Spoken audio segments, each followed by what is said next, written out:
மூச்சை பிடித்து வைத்துக் கொள்ளுங்கள். மீத்தேன் எடுக்கும் முறையை முழுமையாக பார்க்கலாம். மீத்தேனுக்கான துளைகளை 6000 அடிகளுக்கும் கீழாக இடுவார்கள். பின்னர் அங்கிருந்து பக்கவாட்டில் பல்லாயிரம் மீட்டர்களுக்கு துளைத்தெடுப்பார்கள். ஓர் ஆழ் துளையிலிருந்து பல திசைகளிலும் பக்கவாட்டு துளைகளை இடுவார்கள். பின்னர் அந்த துளைகள் வழியாக வேதிப்பொருட்களை மிக அதிக அழுத்தத்தில் செலுத்தி ஆழத்தில் இருக்கும் பாறைகளை வெடிக்கச் செய்து அங்கு சிக்கியிருக்கும் மீத்தேனை விடுவிப்பார்கள். விடுவிக்கப்பட்ட மீத்தேன் இவர்கள் அனுப்பும் ரசாயன நீரோடு கலக்கப்பட்டு பின் வெளியில் எடுக்கப்படும். வெளியில் எடுக்கப்பட்ட பின்னர் மீத்தேன் எரிவாயு மட்டும் பிரித்தெடுக்கப்படும். ஒரு மீத்தேன் கிணறு அமையும் பகுதியை 5 to 7 நாட்களுக்குள்ளாக சுத்தம் செய்து 50 to 100 நாட்களுக்குள்ளாக முழுமையாக துளையிட்டு விடுவார்கள். ஆழ் துளையிலிருந்து மீத்தேனை எடுக்கும் முறையை ஒருமுறை பார்த்தாலே போதும், நம் மனமெல்லாம் பதறிப்போகும். இந்தியா என்பது ஒரு விவசாய நாடு. விவசாயம் இந்தியாவின் முதுகெலும்புன்னு சொன்னா இந்தியாவின் முதுகெலும்பை முறிக்கின்ற வேலை, தமிழகத்தின் முதுகெலும்பை முறிக்கின்ற வேலை இப்ப நடந்துட்டு இருக்கு. ஒரு கிணற்றுக்கு மீத்தேன் எடுக்க ஓர் ஆண்டிற்கு 400 லாரிகள் மணலும் 400 டேங்கர் லாரிகள் அளவிற்கு நீரும் தேவை. அதாவது 100 வீடுகள் முழுமையாக கட்டுவதற்கான கட்டுமான பொருட்களை கொண்டு ஒரு முறை மீத்தேன் உறிஞ்சப்படுகிறது. ஒரு மீத்தேன் கிணற்றுக்கு மட்டும் 5 நாட்கள் நடக்கும் இந்த நீரியல் விரிசல் முறைக்கு 5,66,00,000 லிட்டர் தண்ணீர் தேவைப்படுகிறது. சோதனை முறையில் 50 கிணறுகளுக்கு மட்டும் கணக்கிட்டால் கூட 263 கோடி லிட்டர் தண்ணீர் தேவைப்படுகிறது. 50 கிணறுகளா என்று அவசரப்பட்டு வாயை பிளக்க வேண்டாம்.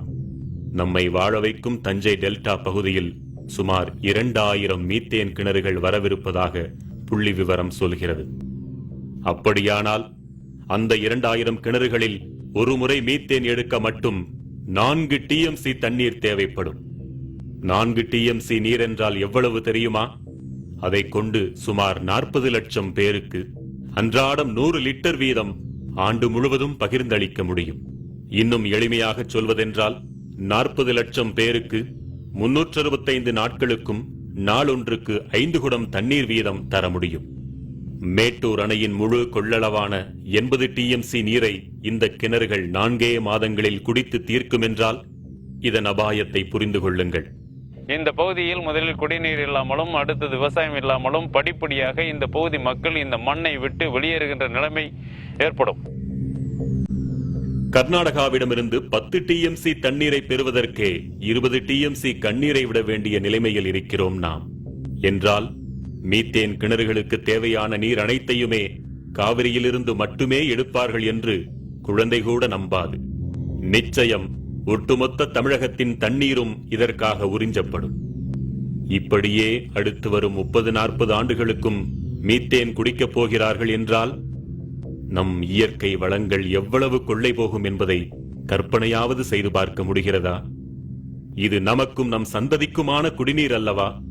தனியாரின் கொள்ளை லாபத்திற்காக கொடுத்துவிட்டு தண்ணீர் இல்லாமல் நாம் அலைய வேண்டுமா? தண்ணீருக்கு இந்த நிலை, மணலுக்கு என்ன நிலை என்பதை இனி பார்ப்போம். ஒரு கிணற்றுக்கு 400 லாரிகள் மணல் தேவைப்படுகிறது என்றால் இனி வரவிருக்கும் 2000 கிணறுகளுக்கு 8 லட்சம் லாரிகள் மணல் தேவை.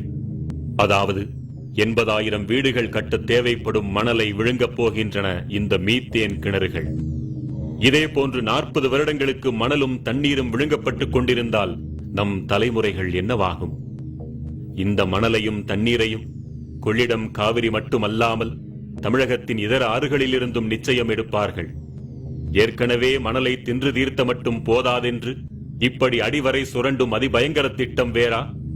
கொள்ளையடிப்பதற்காக எவ்வளவோ சிந்திக்கிறார்கள், அதை தடுப்பதற்காக கொஞ்சமாவது சிந்திக்க வேண்டாமா? மீத்தேனை எடுக்க மணலும் தண்ணீரும் மட்டுமல்ல, 635 வகையான நச்சுத்தன்மை வாய்ந்த வேதிப்பொருட்களும் பயன்படுத்தப்படுகின்றன. நச்சென்றால் சாதாரண நச்சல்ல, கதிரியக்கம் கொண்ட வேதிப்பொருட்கள் கலந்த நச்சு. இத்தகைய நச்சு வேதிப்பொருட்கள் தான் அடுத்த 30-40 ஆண்டுகளுக்கு நம் தாய் மடி போன்ற தஞ்சை நிலத்திற்குள் செலுத்தப்படும். நினைத்து பாருங்கள், இது மட்டும் நிகழ்ந்தால் நம் நிலம் என்னவாகும்? நம் இனம் என்னவாகும்? ஆறு அமிலமாகும், மண் மலடாகும், பிறகு வாழ்க்கை ஏது நமக்கெல்லாம்? சொல்வதெல்லாம் கனவல்ல. இந்த உலகம் ஏற்கனவே கண்டதைத்தான் பாருங்கள் என்கிறோம்.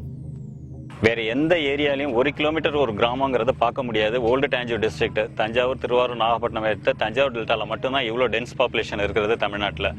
இந்த டென்ஸ் பாப்புலேஷனோட வாழ்வாதாரம், வாழ்க்கை எல்லாத்தையும் கெடுத்துட்டு ஒரு டெவலப்மெண்ட் வந்ததுன்னா அது எந்த அளவுக்கு கரெக்டுங்கிறதுல யாராலையும் முடிவு சொல்ல முடியாத ஒரு விஷயம். இந்த பகுதியில் தான் பல்லுயிர் பெருக்கம் நிலவுகிறது. இந்த பகுதியில் தான் கோவில்கள் போன்ற பழங்கால சின்னங்கள் எல்லாம், நாகரிக சின்னங்கள் எல்லாம் இருக்கின்றன. இந்த பகுதியில் தான் மும்மதங்களின் புனித தலங்கள் எல்லாம் இருக்கின்றன. மீத்தேன் கிணற்று குழாய்களில் ஏற்படும் உடைப்புகள் மற்றும் பழுதுகள் காரணமாக மீத்தேன் கலந்த நீர் நிலத்தடி நீரோடு கலக்கிறது.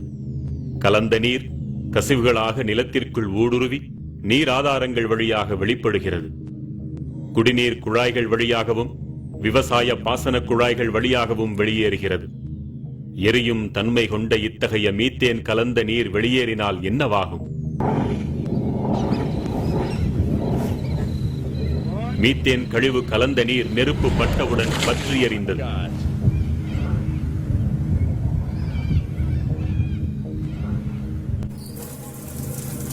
உங்கள் வீட்டு குழாய்களில் தண்ணீர் பற்றி எறியலாம், வீடெறியலாம், ஊரெறியலாம். ஏரி, குளங்கள், ஆறுகள் அனைத்தும் தீ பற்றி எறியலாம். காவிரி டெல்டா தீக்காடாகலாம். வாழ வழியில்லாமல் யாவும் மீத்தேன் குடித்து சாகலாம். சற்றேனும் விழித்துக் கொண்டாலோ இத்தனையையும் தடுக்கலாம். மீத்தேன் எடுத்தது போக இக்கிணறுகள் வேதிப்பொருட்களோடு கலந்த மணலையும் நீரையும் கழிவுகளாக தருமல்லவா? பேராபத்தை விளைவிக்கக்கூடிய அந்த நச்சுக் கழிவுகளை என்ன செய்ய வேண்டும்? என்ன செய்வார்கள்? இக்கழிவுகள் அனைத்தும் குட்டைகளில்தான் தேக்கி வைக்கப்பட வேண்டும். அதுவும் பூமிக்குள் கசிந்து விடாதபடி குட்டைகளின் அடிப்பகுதியிலும் பக்கவாட்டிலும் சிமெண்டால் பூசி தண்ணீர் ஊடுருவாத தார்பாலின் கொண்டும் பாதுகாக்கப்பட வேண்டும் என்பது விதி. ஆனால் இந்த விதிப்படியெல்லாம் இக்கழிவு நீரை உலகில் இதுவரை எங்குமே பாதுகாக்க முடிந்ததில்லை. எப்படியாவது நச்சு